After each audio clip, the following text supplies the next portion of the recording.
পৃথিবীর সবচাইতে ক্ষমতাধর ব্যক্তিদের কথা মনে আসলে ডোনাল্ড ট্রাম্প, ভ্লাদিমির পুতিন, ফরাসি প্রেসিডেন্ট ম্যাক্রো কিংবা চীনা প্রেসিডেন্ট শি জিনপিং এর মতো নাম মাথায় আসবে প্রথমেই। তবে যদি প্রশ্ন করা হয় পৃথিবীতে সম্মানের দিক দিয়ে সবচাইতে পাওয়ারফুল ব্যক্তিটির নাম কি, তবে হয়তো স্বয়ং ডোনাল্ড ট্রাম্প, ভ্লাদিমির পুতিনরাও একজন নোবেল জয়ীর নাম নেবেন, যিনি পশ্চিমা বিশ্ব কিংবা ইউরোপের কেউ নন, বরং তার জাতীয় পরিচয় তিনি একজন বাংলাদেশি। ক্ষমতা কিংবা অর্থের দিক দিয়ে নয়, বরং সম্মানের দিক দিয়ে বর্তমানে পৃথিবীর সবচাইতে পাওয়ারফুল ব্যক্তিদের শীর্ষেই অবস্থান নোবেল জয়ী অধ্যাপক ডক্টর মোহাম্মদ ইউনূসের। আমার মতের সাথে আপনি ভিন্নতা প্রকাশ করতেই পারেন, তবে সকল কিছু বিশ্লেষণ করলে যেই সত্য সামনে আসবে তা অবাক করবে আপনার নিজের মস্তিষ্ককেও।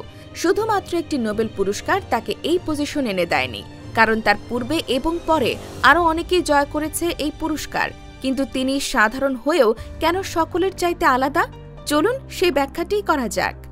আলফ্রেড নোবেলের উইল অনুসারে ১৯০০ সালে প্রতিষ্ঠিত নোবেল ফাউন্ডেশন নামক বেসরকারি প্রতিষ্ঠানের তত্ত্বাবধানে ১৯০১ সালে প্রথম নোবেল পুরস্কার প্রদান করা হয়।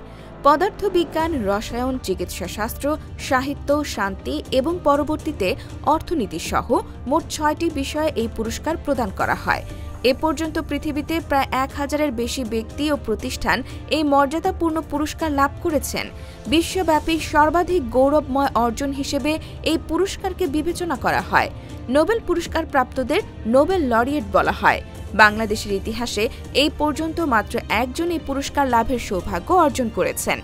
২০০৬ সালে ক্ষুদ্র ঋণের ধারণা প্রতিষ্ঠায় অবদান রাখার জন্য অধ্যাপক মোহাম্মদ ইউনূস ও তার প্রতিষ্ঠিত গ্রামীণ ব্যাংককে যৌথভাবে শান্তিতে নোবেল পুরস্কার প্রদান করা হয়। এছাড়াও শান্তিতে নোবেল বিজয়ীদের মাঝে নাম রয়েছে Barack Obama, mother Teresa, Jimmy Carter, Nelson ম্যান্ডেলার মতো সকল কিংবদন্তিদের। তবে মজার বিষয় হল, শান্তিতে নোবেল বিজয়ীদের তালিকা বেশ দীর্ঘ হলেও ডক্টর ইউনূস এদের চাইতে বেশ আলাদা। তার সম্মান, আত্মনিয়োগ ও সম্পৃক্ততাকে বিশেষভাবে মূল্যায়ন করে পুরো বিশ্ব। মানুষের দুর্দশা দূর করতে ক্ষুদ্র ঋণের যে তত্ত্ব তিনি আবিষ্কার করেছিলেন, সেটিতে প্রভাবিত হয়েছিল বাংলাদেশ, যুক্তরাজ্য সহ পৃথিবীর অধিকাংশ দেশগুলো। তিনি যে শুধু সেই তত্ত্ব আবিষ্কৃত করে ছেড়ে দিয়েছেন এমনটা নয়, বরং তিনি সেই তত্ত্ব বাস্তবায়ন করেও প্রমাণ করে দিয়েছেন যে এটি আসলেই বাস্তবায়িত করা সম্ভব, এবং এই জিনিসটি তাকে আলাদা করেছে বাকি নোবেল লরিয়েটদের থেকে। এটি তার আবিষ্কৃত সর্বপ্রথম তত্ত্ব, যা পুরো বিশ্বে সাড়া ফেলেছিল। এরপরও তিনি আবিষ্কৃত করেছেন আরও অনেক কিছু তত্ত্ব, এবং সেগুলোও আজ হাঁটছে বাস্তবায়নের পথে, যার মাঝে ৩-0 ও সোশ্যাল বিজনেস অন্যতম। সারা বিশ্বে শান্তিপূর্ণভাবে বসবাসের জন্য তিনি স্বপ্ন দেখেন ৩-0 তত্ত্বে। এই ৩-0 এমন একটি তত্ত্ব যেখানে তিনি সংমিশ্রণ ঘটিয়েছেন সামাজিক ও অর্থনৈতিক দুটি অবস্থার: শূন্য বেকারত্ব, শূন্য দরিদ্র ও শূন্য নেট কার্বন নিঃসরণ। এই তিনটি শূন্য বাস্তবায়িত হলে পৃথিবীতে এক নতুন যুগের সূচনা হবে। অধ্যাপক ইউনূস মনে করেন, পৃথিবীতে মানুষের জন্মই হয়েছে সমস্যা সমাধানের জন্য, যেখানে সকলে একজন উদ্যোক্তা হওয়ার অধিকার রাখে। তাই তিনি নতুন প্রজন্মকে উদ্যোক্তা হওয়ার প্রতি উৎসাহিত করেন। চাকরি নয়, বরং উদ্যোক্তা হয়ে পৃথিবীকে নেতৃত্ব প্রদান করবে তরুণ প্রজন্ম। এটি ছাড়াও প্রফেসর ইউনূসের আরও একটি অন্যতম তত্ত্ব সোশ্যাল বিজনেস বা সামাজিক ব্যবসা।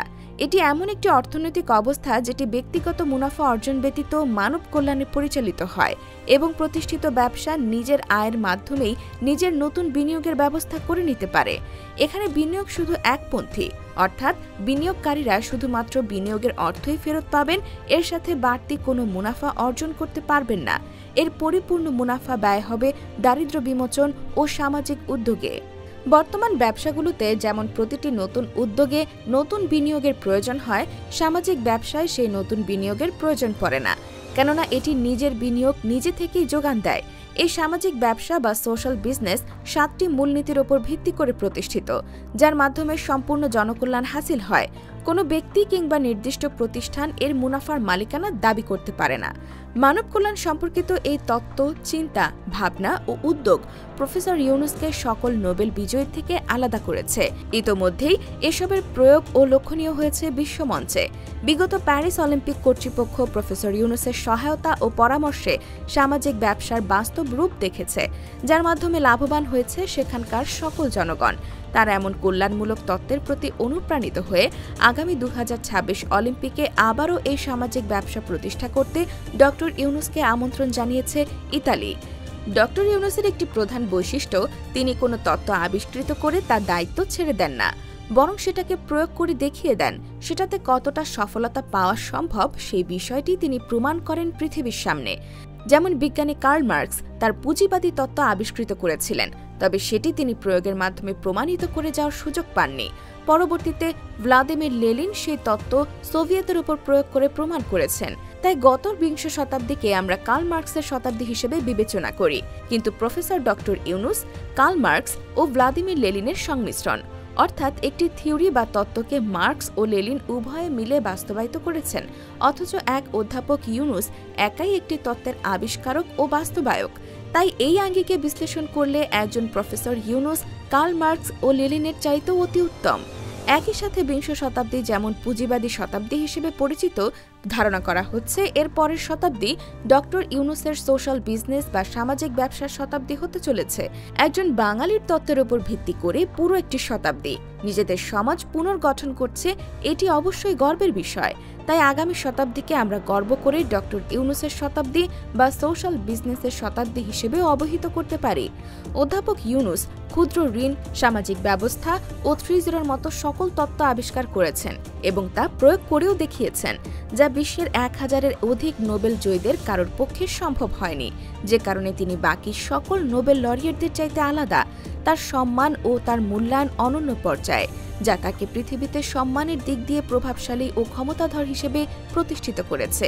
এই দিক বিবেচনায় গত কিছুদিন পূর্বে প্রকাশিত টাইম ম্যাগাজিন তাদের প্রকাশিত বিশ্বের 100 জন প্রভাবশালী ব্যক্তির তালিকায় ড ইউনূসকে জায়গা দিয়েছে, যেখানে লিডারশিপ ক্যাটাগরিতে ডোনাল্ড ট্রাম্প, ইলন মাস্কদের পাশেই জায়গা হয়েছে ড ইউনূসের। আমরা দেশের মানুষ হয়ে তাকে তেমন একটা মূল্যায়ন না করলেও বহির্বিশ্ব ঠিকই জানে অধ্যাপক ইউনূসের ক্ষমতা সম্পর্কে। তাকে যে সম্মাননা প্রদান করে তা অর্জন করতে প্রয়োজন পড়ে না অর্থ, সম্পদ কিংবা ক্ষমতার। তার মুখের একটি কথায় যা হতে পারে সেটি একটি দেশের সরকারের করতেও সময় লাগে দীর্ঘদিন, যার প্রমাণও মিলছে বহুবার। কিছুদিন পূর্বেই আগস্টের প্রথম সপ্তাহে কোটা বিরোধী আন্দোলনের সময় স্বৈরাচারী সরকারের বিরুদ্ধে প্রতিবাদ মিছিলে নেমে পড়েছিল 57 জন বাংলাদেশি আরব আমিরাত প্রবাসী। একটি রাজতন্ত্রীয় রাষ্ট্রের নিয়ম অনুযায়ী এটি শাস্তিযোগ্য অপরাধ। সেখানে কোনো ধরনের রাজনৈতিক দল গঠন নিষিদ্ধ, যে কারণে 57 জন বাংলাদেশিকে আটক করে ইউনাইটেড আরব আমিরাতের প্রশাসন এবং তাদেরকে দীর্ঘদিনের কারাবন্দী শাস্তিও প্রদান করেছিল দেশটিতে আবুধাবির বিচার বিভাগ।